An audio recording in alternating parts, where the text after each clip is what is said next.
In prison, they were not having to fight over territory or over money. There was nothing to fight about. They had no other option but to behave. There was no territory, no will to fight about.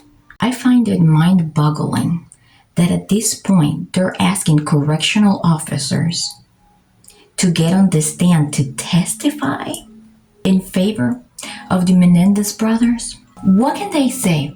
When you are in prison, you have no other choice but behave well because you're being monitored, you're being recorded the whole entire time. Welcome to the Justera. This is Melissa, Tara's mom. You're going to be able to find this video in my playlist, Menendez Brothers Case. Find the link to that playlist in the description below. Please remember that this video is only for entertainment purposes only. What you hear here may be just alleged, my assumption, my reaction, my wild guesses, my opinion. Don't forget to follow us on Instagram. And don't forget, we released also merch, so go ahead and check out the link in the description below. All you have to do is scroll all the way down, find the icon that says Discover More Designs to find all the different designs that you can choose from. I have an unpopular opinion, but maybe not so unpopular, because most of the comments that you see online under videos and articles mostly are from women defending the Menendez brothers. Wonder why. Wow, they're attractive, they're hot. I mean, those eyes and everything, wouldn't it be so nice to get to see them every day, post pictures with their sexy faces, maybe they'll have a chance, you never know. Yeah, that's what I am talking about. The bias. Because all of these desperate women will do anything to try to get at least a little bit of attention from any man. Women that are so dependent emotionally on men.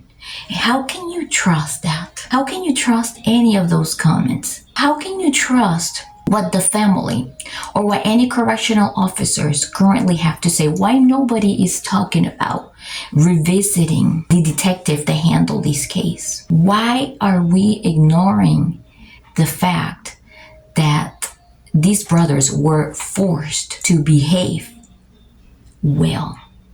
Because who is going to want to be in the hole, in the darkness, the whole entire time? There's a process of adaptation that humans go through.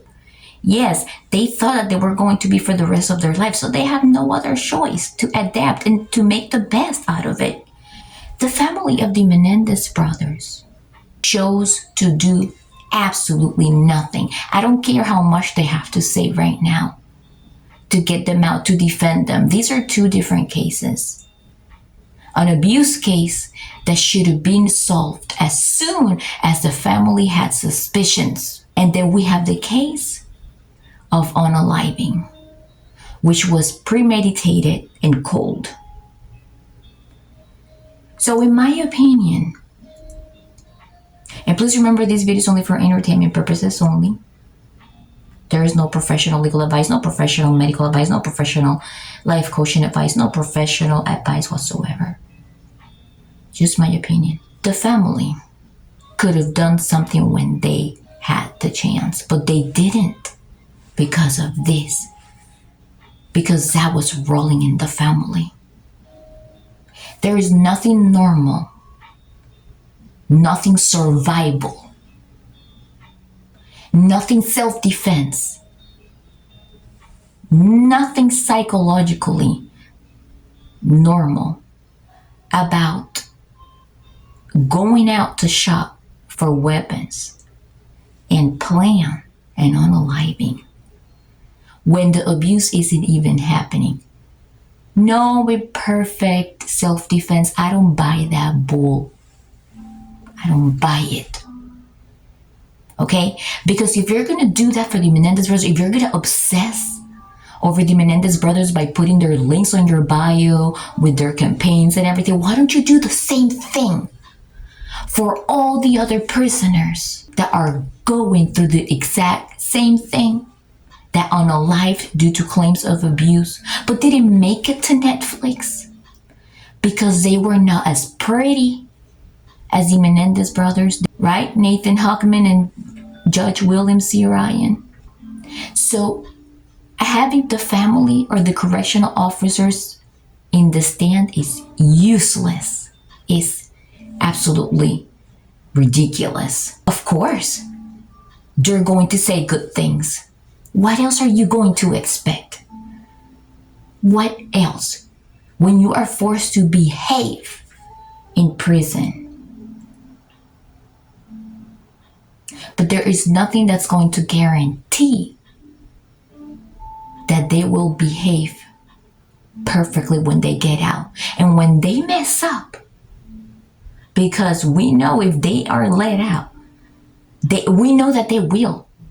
Because they already have psychological tendencies. This is not a medical source. How do I know how do I know they have psychological tendencies?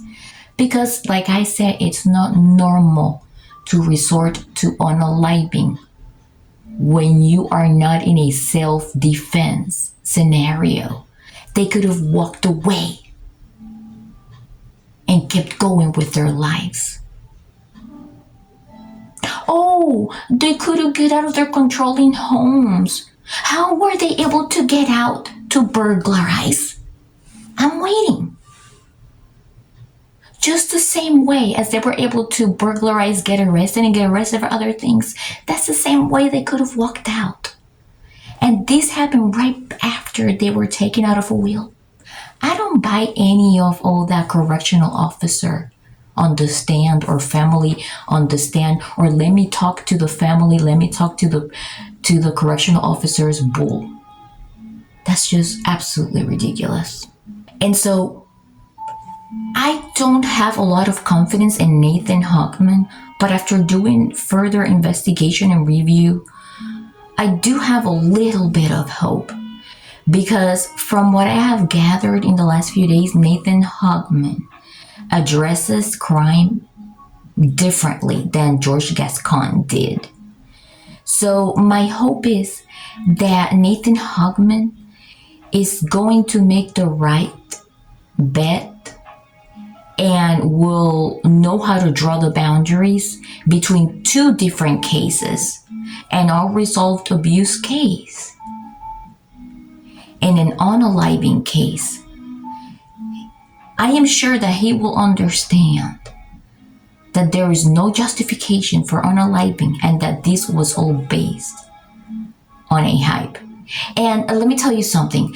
For those that say, oh, we're not going to keep our arms crossed if they're not let out, which are literally women, desperate women that think they'll ever have a chance with these bad boys.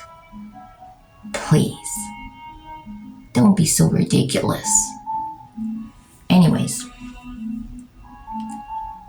these are two different cases. I don't think, and I hope that Nathan Hochman won't be stupid to recommend that they get out. I feel like he already knows that George Gascon was saying this out of politics, out of getting votes. And I do hope that whenever you get credit for the work that you did investigating, you really do the right thing. Because you can't tell me you didn't know your stance before all of this happened. I am pretty sure you knew what your stance was on this. And to Judge William C. Ryan, I really hope that you make the right decision and you consider the fact that these men have tendencies. They are recurring criminals. They were monitored in prison. And they're going straight to their wives where they have absolutely no experience with the outside world, no process of adaptation. What in the world is that? So if something happens when they mess up again, because we already know that there has to be some kind of chemical imbalance up here to make good judgment and make good decisions. It's not the same. Look, listen, a lot of people make mistakes. They get arrested, whatever. And then they keep going with their lives. They learn their lessons, right? But it's not normal, something about recurring arrests and recurring crimes. There's nothing normal about making the decision to plan for an unaliving when an abuse is not even happening. When somebody was taken off a will. Nothing normal about that decision-making psychological process. And if something happens when they are let out, I don't care if you wanted to satisfy the public or you're scared of people coming after you, because, if you're scared of people coming after you because you didn't let them, there's something wrong with you. If they mess up, you let them out and they mess up. Well, first of all, even before they mess up, you're going to have a lot of people coming after you, asking to release their partners, their loved ones, their wives, their husbands from prison because they are unalive with the justification of abuse. So be prepared for that. That's for one. And that's going to be massive. And number two, when they mess up,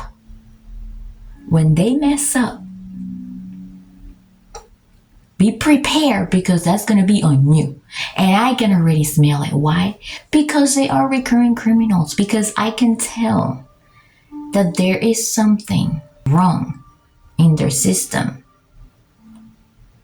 All right? Well, you have to remember that they were always surrounded by money, by properties. In prison, they were not having to fight over territory or over money. There was nothing to fight about. They had no other option but to behave. There was no territory, no will to fight about. Please remember that. So when they get out and they lose their temper with any of their wives or anybody out there, when they see themselves hungry for more and more money, for having more than what they need, when they snap, when they plan, when you start seeing the headlines, I'm not going to feel any sorry for any of you. I'm not going to feel sorry for Judge William C. Ryan. I'm not going to feel sorry for Nathan Hochman. I'm not going to feel sorry for George Gascon. I'm not going to feel sorry for his family. Nobody. Because you all knew better. And that's just my opinion. Thank you for watching.